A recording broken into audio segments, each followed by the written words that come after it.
Greetings and welcome, everybody, to today's episode of Poly Weekly News. Thank you very much for joining us. We're live again today. We do some pre-records every once in a while. Today, we're completely live. Watch us call out our mistakes. It's awesome. We have a great show. We're going to recap Microsoft Inspire in a minute. But before that, I have a little bit of housekeeping to do. I've been talking online, and some of you have been seeing my comments about these lovely Brixies that came from our partner Westcon in EMEA, which are very lovely. This is their version of the P15. And here's their version of the Sync 20. And let me tell you, I've set up Sync 20s and I've set up P15s, and doing that is eminently easier than building these things. This is really tough to build. But I promised I'm going to give some away because they sent me some extras. And I'm also going to be nice. Whoever wins the P15, I'm actually going to give a real P5 to that I have sitting over here. And whoever wins the Sync 20, I'm going to give a real Sync 22 as well. So how do you do it? Well, it's going to be a Twitter contest. I'm putting the picture up on the screen right now over my shoulder, and there it is live. What I want you to do is I want you to go to Twitter and type these exact words as here that are in the quote. I watch at Poly Companies, NJ David, that's me on Twitter, on Poly Weekly News on Mondays. And then the hashtags all together, hybrid working, and thanks Westcon Comstore because they're the ones who provided this. So I'm going to leave that up on the screen one more second. Every time you tweet it, it's an entry. I'm going to let the contest go until August 10th. The more entries you put in, the more likely you'll be picked at random because I'll be able to see it. It's got to be exactly like this. Anything that doesn't say that isn't going to count. And please get those entries in for the next couple of weeks, and I'll be happy to ship these things out, and I'll tell everybody who won, and maybe if they're cool in the industry, I'll have them on the show as a guest. So I'm glad I'm able to do that. Now let's talk about my guests for the show today. We have a great show. We're going to be talking about Microsoft Inspire. I'm going to let each of them introduce themselves. So why don't we start with you, Brandon? Tell us who you are, what you do, and what's the best way to find out everything about you. Thanks. Glad to be here. Always good conversations. I'm Brandon Rebby. I'm the director of Microsoft Solutions under the Video BU here at Poly. Thank you, Brandon. I appreciate that. And Brandon is joining us from Redmond today, on like 3 hours of sleep on a late flight yesterday. So thank you, Brandon. Let's go to you, Joe. Tell everybody who you are and what you do. Morning, everyone. Joe Delecki here, Microsoft Solution Architect here at Poly, focused on bringing the vision of Microsoft out with Poly hardware. So excited to be here. Great conversations here. Terrific. And you are joining us, Joe, from Phoenix, Arizona today. And let's go north of the border to Toronto. And Kevin, why don't you tell us where you're joining from and what you do in the industry? Well, thanks for having me, David. As you mentioned, I'm joining from Toronto, Canada, north of the border. I am the co-founder of Enable UC, and we help organizations, which could be end user organizations or vendors, make the most of the Microsoft ecosystem. And a lot of that is focused on Microsoft Teams, not surprisingly. And you can find out maybe most about me on LinkedIn. Thank you very much. And then last but certainly not least, Tom, joining us from across the pond. You're in the UK this morning, right, Tom? Tell everybody who you are and what you do. Yeah, hey David. Yeah, thanks for having me. Yeah, I'm just slightly north of London here in the UK. I wear many different hats, but all focused on Microsoft Teams. I work for an operator called Pure IP, but I also have my own business, Empowering Cloud, which is all about Teams kind of consulting, advice, and you can go there and get 15-minute training briefings. Actually, coincidentally, Kevin's just recorded a briefing, so look out for that this week. Awesome. Gentlemen, thank you very much for joining, because I want you to treat me today like the guy who knows nothing about Microsoft, nothing about Inspire, didn't attend the conference. Tell me everything that we learned at the conference. Fill me in. Let me know what it's all about. Obviously, you did attend it all, David. You're just playing that role for us, right? let's keep that up in the air. But yeah, can you describe everything that happened? Well, I think there was like the 90 million hours of content. I don't know that any of us have gotten through all of it, but they do a great job of, like, I think we were talking ahead of time. You save it in your backpack, and I know I've seen many of the sessions, but my backpack is still very full with additional content. Okay, so if that's not going to work, then let's start with the biggest takeaway. Brandon, let's start with you. What was your biggest takeaway from Inspire this year? It's Microsoft, right? So there's just a Goliath of information and data to take in. In the keynote speech, Satya said the next 10 years are not going to be like the last 10. And you can get philosophical and think about how life and hybrid work and all those kind of things ties into that. But I'm looking at it from a technology standpoint. That the next 10 years really are not going to be anything like the last 10 because of so many new tools that have come to play, like, power apps and, no code application build and the features that we've created to allow people to talk to each other easier and faster. That I really believe that statement. The next 10 years are going to be different. They're going to be different more drastically, is that technology is going to move much faster because we have better methods to make it move faster.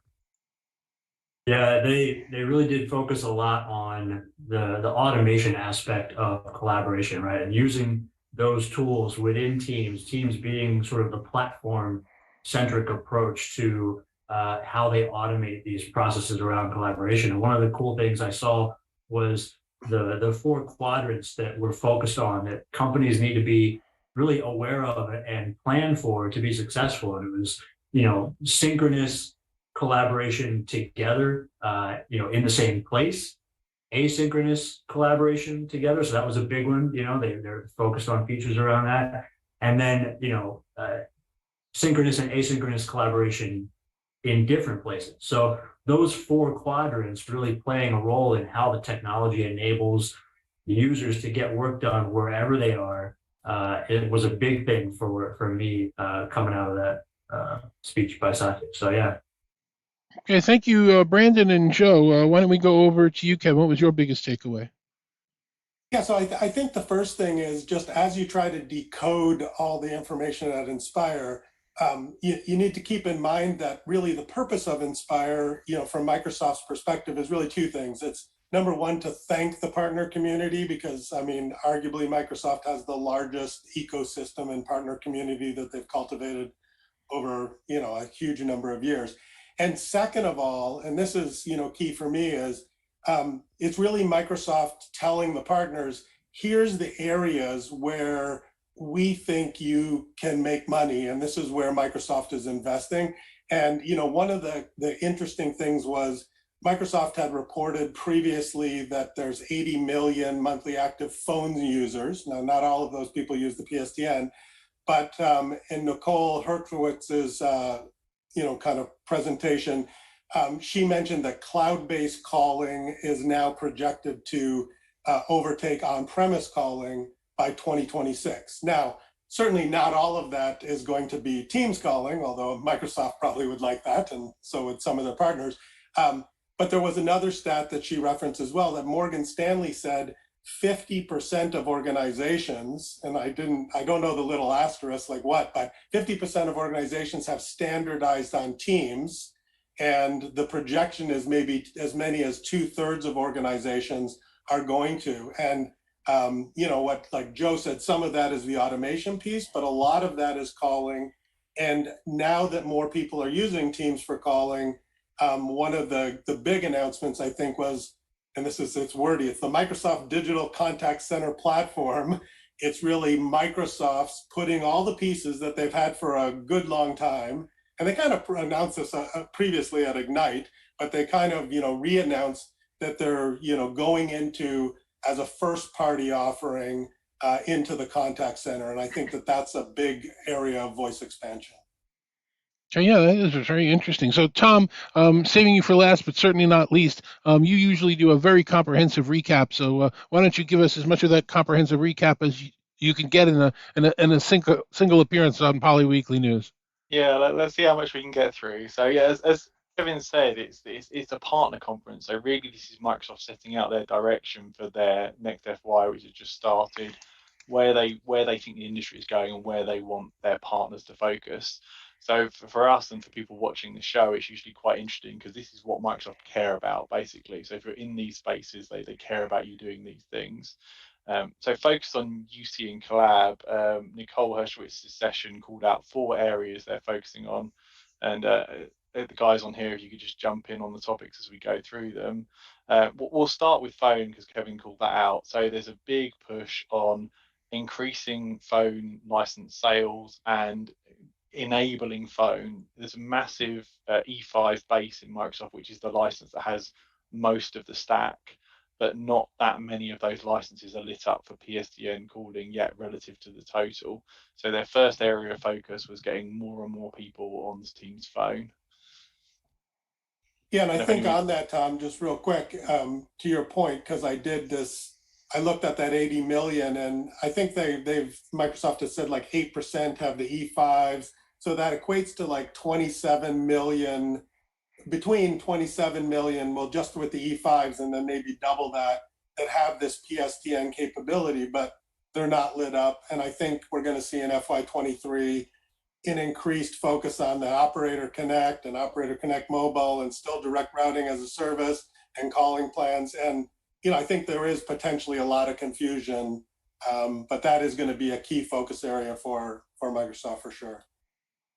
yeah, and I'm seeing that in the big customers I work with. They've got a percentage on Teams Phone. They absolutely have a strategy to get to Teams Phone, but it just takes time. They've got to rip out old BVXs. There's contracts, there's support, maintenance fees, all this kind of stuff. So it's just moving that needle along. It's already a decided strategy, but it doesn't mean it happens instantly. Right. I think. Phone technology is super embedded in an organization, right? To your point, it's one of those things. It's harder to flip a switch and just make things Teams all of a sudden. So yeah, there's a process to that we're going to see. Yeah, and if you look at the evolution of that, I remember, like, if you go back to the very beginning of my career, I remember being in a room with a 66 punch block, putting phones in, and like if you got a phone at your desk, you were a big deal, and you were, because it was a real pain to get that phone to your desk. And then we went to the IP-based, IP-based PBXs that were on-prem. It got a little bit easier, so there were a lot more phones deployed. Now it's soft phone is kind of the king for the remote users, but then also too, we have phones that have lowered in cost. They're easy to set up. You're basically logging into the phone and you're online. There's no more of the really heavy back-end PBX work that has to get done outside of initial, right? So when you see that, the larger phone system on-prem being pushed out, they usually start with soft phones. Yeah, there's a lot of money to be saved in big orgs as well. They're spending a lot on PBX maintenance, support teams, all that kind of thing. So even though it's a sunk investment in a lot of cases, it doesn't mean that there isn't decent money to be saved by kind of reducing the number of technologies and reducing the stack. And Brandon, if you're ripping up the Wayback Machine, we might as well talk about how somewhere in the 1990s, which I know you guys were babies, but I was working in the enterprise world at that time. The telephony team was not part of IT. That happened in the middle of the 1990s. Yeah, I went through the transition of phones being moved to IT. Like, I was the IT guy who had a target on his back the entire time. Yeah, you gave me flashbacks to my punch down tool going down the phone block. That was a scary time in my life. Yeah, if I look around here in my lab, in my shop, in my basement, I probably would find a couple of my butt sets.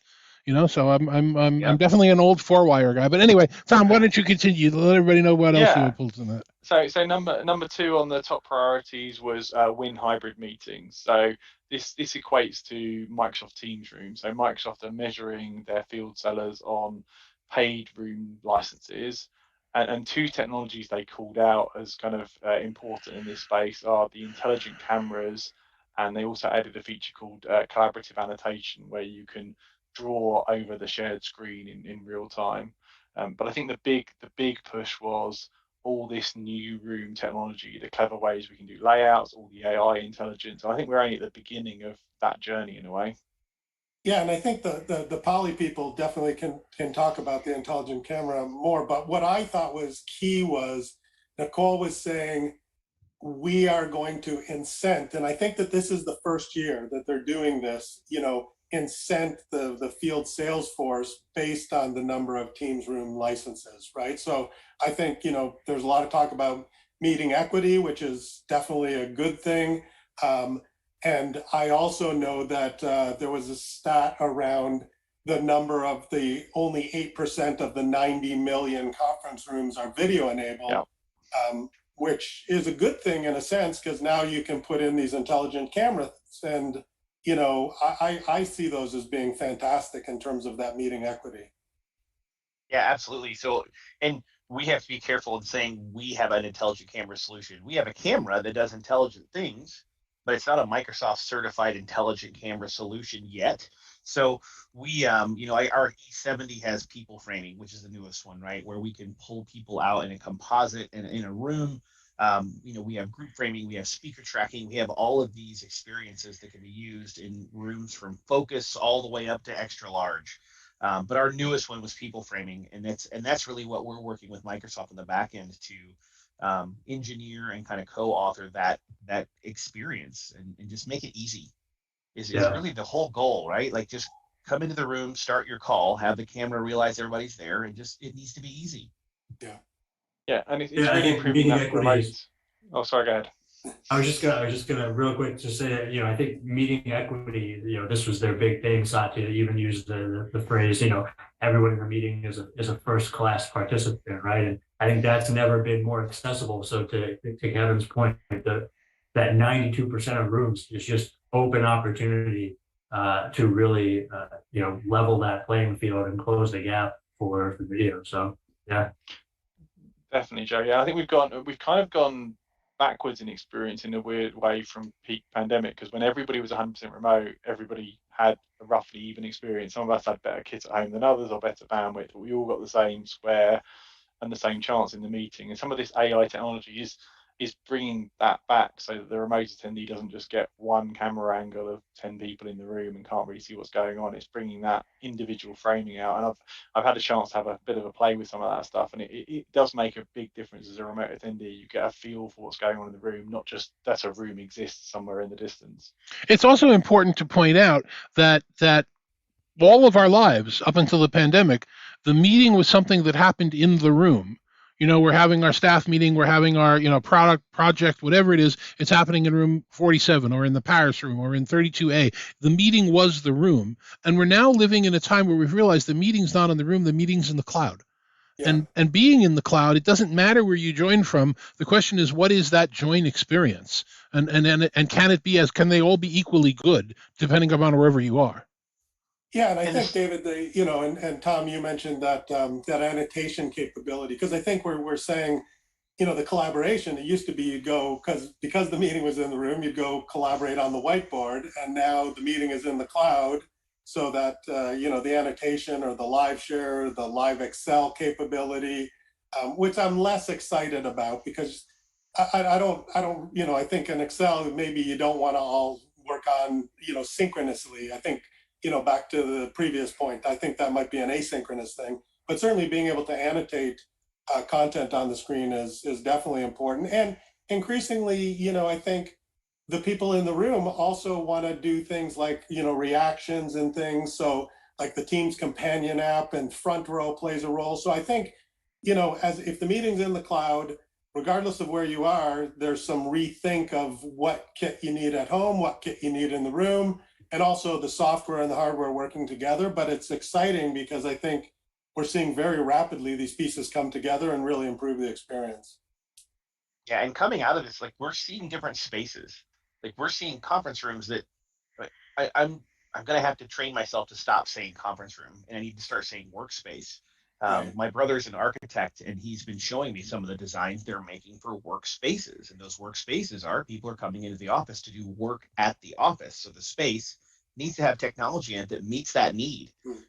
So in our intelligent cameras, it may not be that standard bowling alley table that we're trying to achieve, right? It could be bean bags around a coffee table in the middle of a 70s conversation pit, right? We don't know. Right. But some of the designs we've seen for conference rooms workspaces are completely different than what we have looked at. So internally, Poly, from our standpoint on our product, we're looking at how do we achieve the technology to work in whatever workspace we're going to be in. Hey, I see a question in the chat. Somebody's asking, how does Microsoft define an intelligent camera? And so I don't know, like Tom, can you give that? And then Brandon or Joe, can you speak to, like, is that the same as how Poly does it?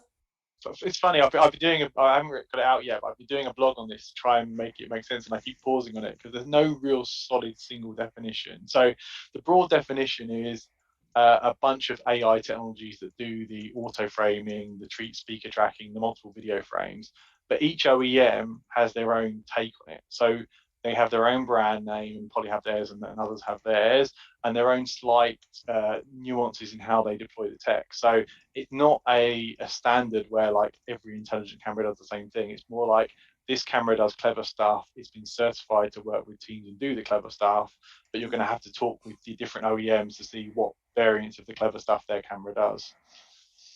Yeah, and there's a minimum, right? Like there's the intelligent camera has to do a minimum of things for the specification.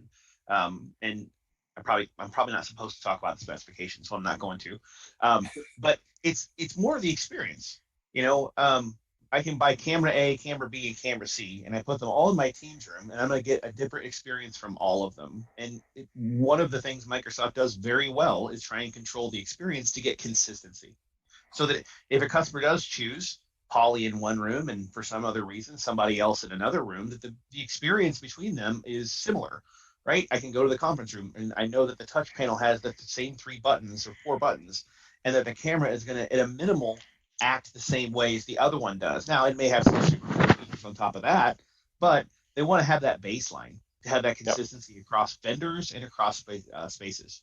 Yeah, which makes it kind of a fine line to walk, right? Because on the one hand, you want to deliver as many robust, intelligent features as you can, but at the same time, intelligence is subjective. And so, these camera features, some users are going to think, oh, this is great. Some users might see the same exact feature and think, oh, why did they do it that way? So yeah, it's a fine line for both Microsoft and for Poly in this case.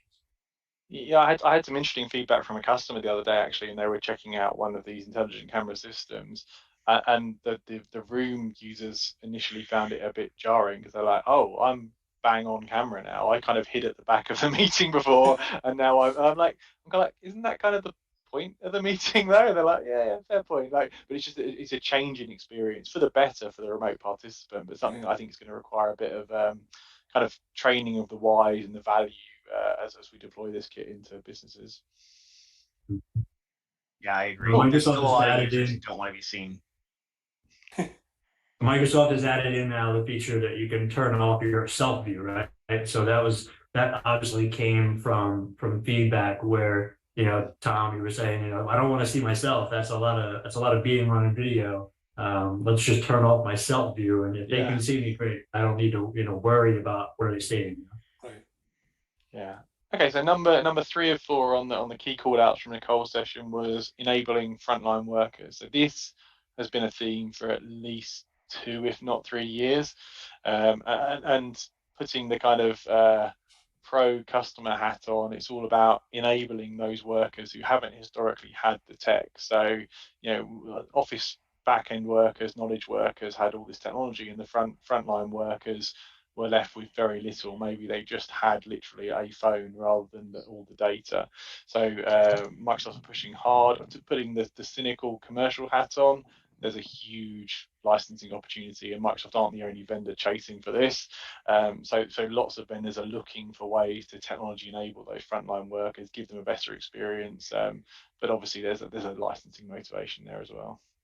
Well, and absolutely, because there's 2 billion frontline workers, right? So there's the market opportunity, and this is, as you said, Tom. I mean, they've kind of been banging the drum on this for a while. I don't know that people have actually understood how rich the Microsoft Teams, especially the mobile client, is for frontline workers, because if people are still doing paper-based scheduling, there's some great capabilities in terms of scheduling, being able to trade off shifts.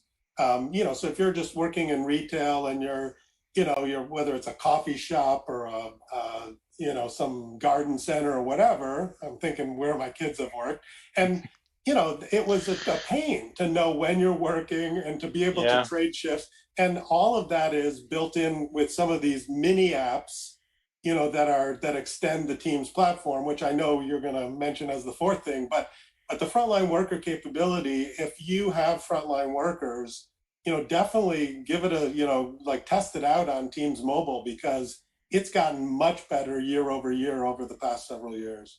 The other big motivation I'm seeing in Europe is getting off consumer applications for business comms as well, because we won't name particular platforms, but they've all had certain kind of reasons to get on or off them. But if nothing else, from a GDPR ISO discovery point of view, that data is not discoverable. So it seems like, particularly, I've seen fines coming out in finance now for using things like WhatsApp. There's only a matter of time before that spreads. So if nothing else, for compliance comms sake, getting onto a business platform makes sense. Yeah, and that's good to mention because, like, of course, like that's one of the bundle value props that Microsoft and Satya brought up in his keynote is just all of it's built on, you know, kind of the whole privacy, the whole compliance, because all of these capabilities, you know, are built on that framework that then Office 365, you know, layers on top all these additional things. Yeah, there's a ton of value in the frontline worker information. You know, I have a friend I'm helping get converted to Teams on my spare time. It's a landscape company, though. Like before, his people in the field, it was awkward for them to stop, make a phone call, and say, "Hey, I have this thing and I have this." Now in Teams, they just take a picture and say, "Does this look? Is this part of your vision?" Right. And within seconds, he can reply back like, "Yep, the designer said that's exactly right." You know, there's so many applications.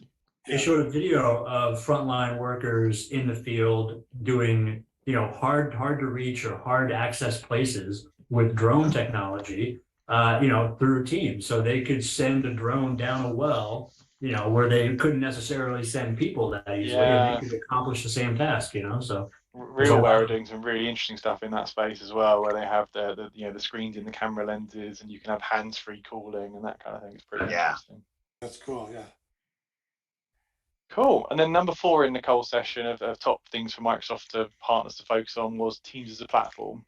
Microsoft are continuing to bang the drum on this, and I think this is the least understood part of Teams. And I think we, if I'm not speaking out to everybody on this call, comes from the UC video voice kind of space, so we're all widening our portfolios into the collab space.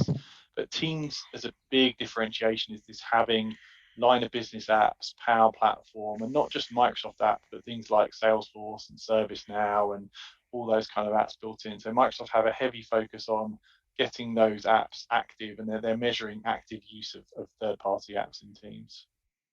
Yeah, I'm super interested in this because so my background is software development, starting in the VIC-20 and Commodore 64 days. So, you know, Teams as a platform to me was always Teams as superpower. But, you know, I think first you go through the whole, you know, the messaging, then the calling, then the meetings, and, you know, maybe in a slightly different order. But really then automating business processes through these applications is super powerful. And it really helps as well if you're having trouble finding staff. Well, then you want to automate, you know, a bunch of these things. But we built an app, Trivia Engine for Teams. And so it's in the Teams App Store, and it uses gamification to kind of teach things and reinforce knowledge. But I would say this is one of the interesting things where it wasn't clear to me, you know, Nicole said active usage of apps on Teams. I wasn't sure how much that was first-party apps, like forms and lists and bookings. You know, Microsoft has a lot of first-party apps, and how much was third-party apps, you know, like all the third-party apps, including kind of Trivia Engine. But I think one of the challenges is then what we talked about, some of that privacy and compliance. We have to educate some of the IT pros because a lot of them, including Microsoft, have turned off all third-party apps. And so, you know, like if you need to, and that's okay that it needs administrative approval, but you have to kind of think through. So I'm really interested to see how this manifests itself in FY23 for Microsoft. Yeah, the way they talked about app development, it made me want to start trying to code something because I felt like watching them talk about how easy this was going to be. Like I could just build an app in my garage and have it, you know, take over Teams. You know what I mean? So that's how they made it sound. So I came out of it, you know, looking forward to it. Yeah, it's exciting. Yeah, I think Microsoft are quite unique in this space as well, though. They have the whole Power Platform, low-code, no-code solution in their stack as well. So they have this unique position where they have the UC and meetings and collab stack, but they also have the low-code, no-code. So 2.0, Joe, you can do some pretty interesting stuff even if you're not a developer. And it's just hooking alerts together and notifications. But for people doing line of business jobs, having a new sale appear in chat rather than having to go check the CRM system, or having an alert turn up in Teams rather than wait for an email ticket, that can be real serious productivity gains for people. Yeah, and the low code, no code thing is a productivity gain for a company who has internal programming resources. Because if you look at before low code, no code, those small little things had to be created, and they had to be coded, and they had to be put into a repository, they had to be tested, like all those things. Low code, no code has allowed those programming resources to work on larger, more complicated projects, and letting other people take care of those smaller things. So it's like, I don't need to worry about that little thing now because somebody else can do it. I can actually work on this larger projects that we've never been able to get to because we've had thousands of small things we had to take care of. There's a lot to that, and I think that is a big part of why the next 10 years are going to be much different than the last 10 years. I think that's great, and certainly Microsoft in the previous conference Build, which was focused on developers, they did talk about the citizen developer and the pro developer, and now the fusion teams. I think at Inspire they really there's not enough software developers, so this is also solving a real problem, is getting Absolutely. business experts to be able to do. And I'm going to say it's more low code, because there's not a lot you can do with no code. There's some, and they're using AI. You can take a picture and it builds a screen, and some of the GPT-3 model, you can say what you want and it says, hey, here's maybe some code that'll do that. So I think it's low code, but if you can do some complicated Excel macros or whatever, you should definitely try your hand at this if you have a little pet project, because I think, Joe, to your point, it's pretty exciting when you create something, and especially if it then helps another small group in your organization do something that used to be manual. All right, and I'll point out that it's not just for programmers when you're looking at Teams as a platform for applications. I go back to the days where I had this very complicated version controlling system around documents where you increment the number after the dot when you're doing it internally, and when you're releasing it to the customer, you increment the number before the dot. So 0.4 is your fourth revision internally, 1.1 is your second revision to the customer. But you know what? There is no multiple versions of documents anymore. They're now live in the platform, and everybody's working on them together. The same they announced with Excel at this conference, and the whole idea is to get people to start using the power of the platform as opposed to just looking at these as individual applications. Absolutely. Okay. Definitely. So, gentlemen, I'll ask you, in terms of the takeaways from this, it sounds like a lot was covered, and a lot more is available, and it's still there now. You still have things to cover. Is that fair and accurate? Yeah, it's all available on demand. So absolutely, if you're a partner, you can log in and look at these sessions. And as we said, there's a hell of a lot of content, but don't feel like you have to watch it all. Just pick and choose what sparks your interest or what's relevant for you as a partner, and take a look. There's some really good content there. Well, and what I really like as well is, you can watch it at a faster speed, but you can also download the slides and the transcript, right? So that's nice, because you can then search for certain things. Like if you really, if you're interested in Azure or Teams or intelligent cameras, you can search through that and find what's relevant to you. I will say this year, the one thing that struck me, and I don't know for the rest of you, but the production quality, where they were following live on one shot with a steady cam, kind of walking around, following people as they talked, right? That was, it felt like it was a really high level of production. A lot of practice went in, I think, just, kind of looking at the stage setup that they had for it within Microsoft was really cool. Okay, so that kind of wraps up our brief look into what happened at Microsoft Inspire, and then help me, gentlemen. The next big Microsoft show, it's this Eyes, right? We go with the Eyes. We go from Inspire to Ignite, right? That usually happens sometime in November. Anybody want to give me a brief understanding of what that show usually covers? I always say the wrong one when it's Ignite. Constantly. Yeah, they're too close, aren't they? If I didn't have it written down in front of me, I'd have been getting it wrong for the last 3 weeks. Yes, so Ignite is the customer-facing / technology showcase. So where Inspire is very partner-focused about what Microsoft want partners to focus on, Ignite, let me get the right around, is the customer showcase, like come and see our technology, and we're a bit further through the financial year, so there's some stuff to show generally around November. So look out for a lot of tech announcements around that show. Okay, great. I appreciate that. I appreciate all of your insights, and I encourage the people watching the show, if you're interested in this, definitely reach out to these four gentlemen because they really understand what's going on in the Microsoft space and in the Poly space, and they can give you, specific advice. And why don't we go around the horn and find out how people can best reach out to you? Let's start with you, Brandon. Yeah, I have all of the Twitters and all of those things, but LinkedIn is probably the best place because I don't pay attention to any of the other ones. So list LinkedIn, Brandon Revy. Thank you, Brandon. What about you, Joe? I'm the same. I'm on all the socials, but LinkedIn is really where I focus on all the technology. So yeah, LinkedIn is the easiest place to find me, Joe Galecki on LinkedIn. And of course, you can always look for Poly information if you go to poly.com. And someplace you might not be looking at on a regular basis, which I look at on a regular basis, I haven't written for them for a while, but I should, is blogs.poly.com. We do a lot of these announcements and cover a lot of this technology in some of our blogs. So if you're not looking at blogs.poly.com, make a quick link for that and take a look at it every once in a while. So Tom, how would somebody tell us about your new company and how would somebody find out more about you there? Yeah, so same as these guys, LinkedIn is probably my hottest social area. My new thing, Empowering Cloud, is all about 15-minute briefings on Microsoft Teams. So we have an update every month with all the news. So we're just about to drop the one with all the Inspire news. Kevin, as I said, has just done a briefing that's going up this week. So it's empowering.cloud. You can sign in free with email or LinkedIn and check out the briefings and ask questions. And of course, all of you guys pushing everybody over to LinkedIn should mention that LinkedIn is actually a Microsoft platform. If you haven't remembered that or figured that out yet, that's the owners there. Kevin, what about you? How could somebody find you and reach out to you and say LinkedIn, but then everything else as well? Yeah, no. So LinkedIn is a good place.